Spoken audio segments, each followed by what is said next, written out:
I was 22, living in San Antonio in 2017. One evening, I was swiping through Tinder and matched with a girl I'll call Kara. She was very pretty, and we hit it off quickly. We discovered we lived just down the road from each other, and after a few days of chatting, we met in person and walked around a park near our houses. Kara told me she had recently moved from Orlando to San Antonio. She'd only been in town for 2 weeks and was crashing on a friend's couch while looking for a job and her own place. I felt bad and offered to let her crash at my place that night with the promise of getting breakfast in the morning. She happily accepted. We stayed up watching The Little Mermaid, her favorite movie, and went to bed. Nothing intimate happened. The next morning, we went to Jim's for breakfast. Kara told me her dream was to work at Disney back in Florida. She was a huge Disney fan, and most of our conversation revolved around that. I found it kind of cute. When I asked why she left Florida, she explained her mom had relapsed on drugs, so she left and moved in with a friend from the Army in San Antonio. But after 2 weeks on their couch with no job prospects, she felt like she was overstaying her welcome. After breakfast, I offered to help her look for jobs. A few days later, she landed a part-time night shift at a gas station. She was nervous about working alone, so I visited her near the end of her first shift to support her. We went back to my place afterward, and that night, things got intimate. The next morning, she surprised me by making breakfast. Then things got weird. While we were eating, Kara brought up marriage, specifically a dream wedding at Disney. I was thrown off. We had only known each other for 3 weeks. She didn't mention it again right away, but over the next few weeks, she started spending every weekend at my place. Then, 3 weeks later, she showed me a full Pinterest board of her dream wedding, complete with rings, locations, dates, and themes at Disney.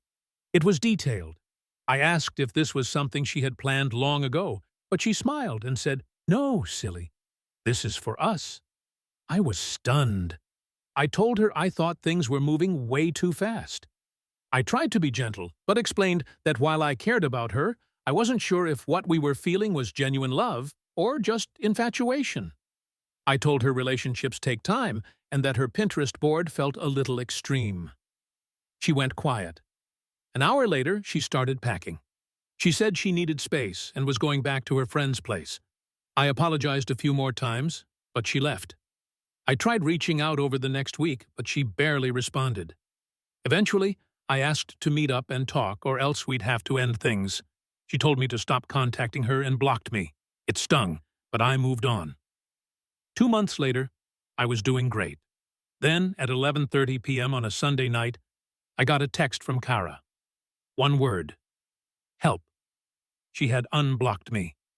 I panicked a bit and asked if she was okay. She wasn't. She asked me to pick her up from her new boyfriend's house, 90 minutes away in Kerrville. I considered saying no since I had work early the next morning, but I couldn't ignore her. I drove out and found her sitting on a trash can with 3 large suitcases.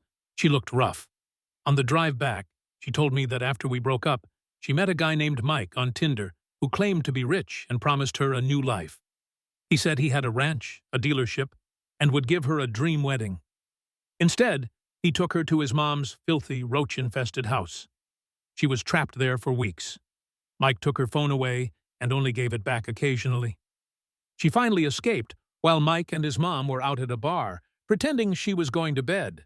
Back at my place, I told her she should report him to the police, but she was too scared. She stayed with me a few days to recover. Eventually, I told her she couldn't stay longer. I didn't want to rekindle the relationship, and she had nowhere else to go. Her friend's couch was now taken. We searched for affordable housing, but with no job and no savings, nothing worked out.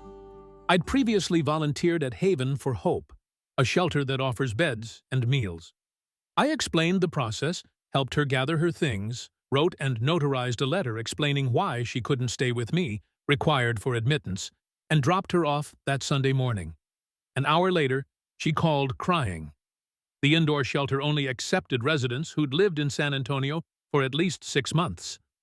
She didn't qualify and was being sent to the outdoor section. She begged me to pick her up. I responded, probably the worst way I could have, "Well, it is a homeless shelter." She hung up. So, am I the jerk? I was 22. I tried to help, but when I hit a wall, I chose what felt like the only realistic option left. Could I have done more? Probably.